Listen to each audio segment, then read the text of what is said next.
আসসালামু আলাইকুম। আপনার উপর শান্তি বর্ষিত হোক। প্রিয় শরীদ, খতমে কামালের ৪৩তম ধাপে আপনাকে স্বাগতম। আপনি জানেন, রোগ শোক, বিপদ আপদ, আসমানি জমিনি বালা মুসিবত, সকল ধরনের অস্থিরতা, অশান্তি, অনিশ্চয়তা, নিরাপত্তাহীনতা, দুর্যোগ, দুর্বিপাক, আজাব গজব থেকে মুক্তির জন্যে খতমে কামালি এক সহজ আমল। খতমে কামালির এই আমলের মধ্য দিয়ে প্রার্থনাকারী প্রার্থনার সাথে মিশে যান। আসলে প্রার্থনাকারী যখন প্রার্থনার সাথে মিশে যান, তখন প্রার্থনা কবুল হয়। খতমে কামালি প্রার্থনা কবুলের এই পরম মুহূর্তে আপনাকে নিয়ে যাবে। তাই নিজের, অন্যের, সমাজের, দেশের, মানব জাতির যে কোনো কল্যাণের নিয়তে আপনি এই আমলে অংশ নিন। আপনি সকল বিপদ আপদ, বালা মুসিবত মুক্ত হন। আপনার জন্যে কল্যাণকর সকল দোয়া আল্লাহ কবুল করুন। সব সময় আল্লাহ আমাদেরকে তার রহমতের ছায়ায় রাখুন। এই কামনা করে আমি শহীদ আল বুখারী মহাজাতক খতমে কামালির পুরো প্রক্রিয়ায় আপনার সাথে থাকছি। আসুন এবার আমরা ডুবে যাই সত্যের গভীরে।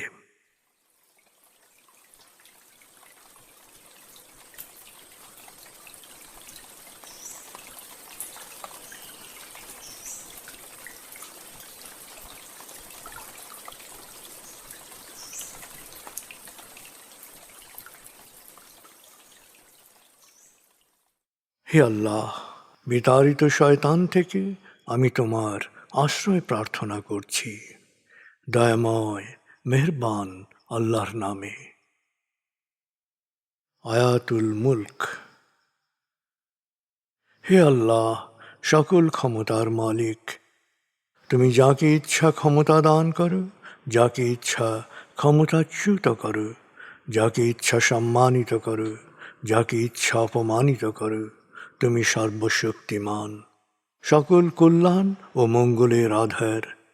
তুমি দিনকে ছোট করে বড় করো রাত, আবার রাতকে ছোট করে বড় করো দিন। তুমি প্রাণহীনে দাও প্রাণ, আর প্রাণবন্তকে করো প্রাণহীন। তুমি যাকে চাও বেহিসাব রিজিক দান করো। সূরা আলে ইমরান আয়াত ২৬-২৭। আয়াতুল কুরসি। আল্লাহ ছাড়া কোনো উপাস্য নেই। তিনি শাশ্বত, চিরঞ্জীব, বিশ্ব প্রকৃতির সর্বসত্তার ধারক। তিনি তন্দ্রা নিদ্রাহীন, সদা সজাগ, মহাকাশ ও পৃথিবীর সব কিছুর মালিক।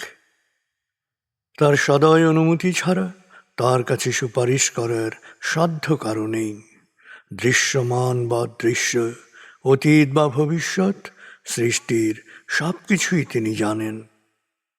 তিনি যতটুকু জানাবেন, এর বাইরে তার জ্ঞানের সীমানা সম্পর্কে ধারণা করা কারো পক্ষেই সম্ভব নয়। তার আসন, তার কর্তৃত্ব পৃথিবী ও নভমণ্ডলের সর্বত্র বিস্তৃত, আর তার সংরক্ষণে তিনি অক্লান্ত। তিনি সর্বোচ্চ, সুমহান। সূরা বাকারা আয়াত ২৫৫।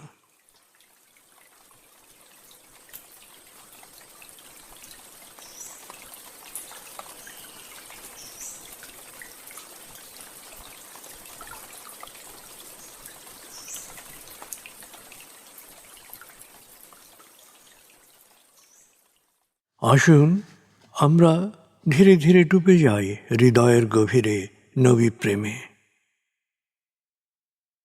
বলগল উলা বিকমালিহি, কশফত দুজা বিজমালিহি, হসনত জমিও খিসালিহি, সল্লু আলাইহি ওয়ালিহি। بلغ العلا بكماله كشف الدجى بجماله حسنت جميع خصاله صلوا عليه وآله।